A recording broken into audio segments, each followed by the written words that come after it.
So, how does the internet work? Most of us know how to use the internet without actually understanding how it works, sort of like electricity in your home. You use it every day, but may not understand the mechanics behind it. And if the electric grid is difficult to understand, then the internet must be impossible, right? Wrong. In the next few minutes, I'll put you in the top 10% of people who understand how the internet actually works. For SecurityCatalyst.com, I'm Aaron Titus. Whenever most people think of the internet, this is what comes to mind. The internet is not a bubble cloud, even in the new age of cloud computing. The whole fuzzy cloud picture was created by people more concerned about job security than education. This is the internet. The internet is a wire, actually buried in the ground. It might be fiber optics, copper, or occasionally beamed to satellites or through cell phone networks, but the internet is simply a wire. The internet is useful because two computers connected directly to this wire can communicate. A server is a special computer connected directly to the internet, and web pages are files on that server's hard drive. Every server has a unique Internet Protocol address, or IP address. Just like a postal address, IP addresses help computers find each other. But since 72.14.205.100 doesn't exactly roll off the tongue, we also give them names like Google.com, Facebook.com, or SecurityCatalyst.com. So this is how it works. Your computer at home is not a server, because it's not connected directly to the internet.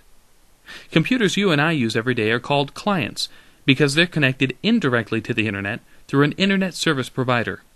Here we'll pretend that this is my home laptop and I'm using DSL. Now let's pretend that I want to visit AOL.com, which is coincidentally both a server and an ISP. I hop onto my laptop with DSL, go through my ISP, onto the internet, and look at AOL.com. My computer connects with AOL.com, and I can look at its web pages. Now let's say that I want to send an email to Aunt Ruth. Aunt Ruth has AOL dial-up from home, and I've got a Gmail account. I log on to gmail.com and compose a message to Aunt Ruth's email address, auntruth@aol.com. Once I click send, gmail.com sends the email to AOL.com. The next day, Aunt Ruth dials into AOL servers and retrieves the email.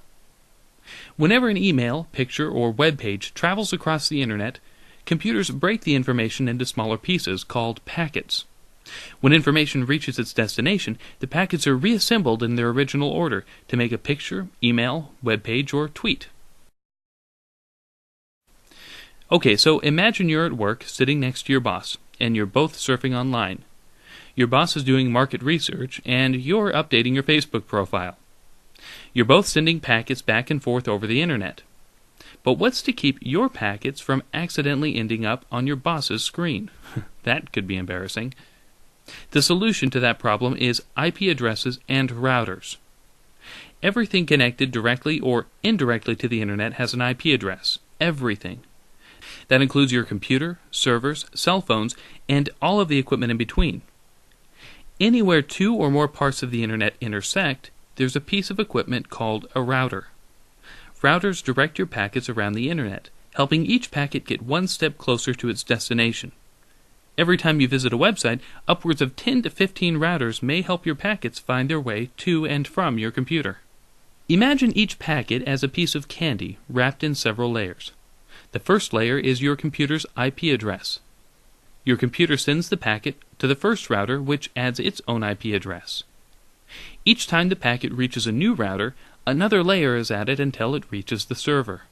Then, when the server sends back information, it creates packets with an identical wrapping. As the packet makes its way over the internet back to your computer, each router unwraps a layer to discover where to send the packet next until it reaches your computer and not your boss's. And that's how the internet works, in 5 minutes or less. And you're now easily in the top 10% of people who understand the basics of the internet. If you found this video helpful, check out SecurityCatalyst.com for all kinds of ideas on how to protect your information. I'm Aaron Titus.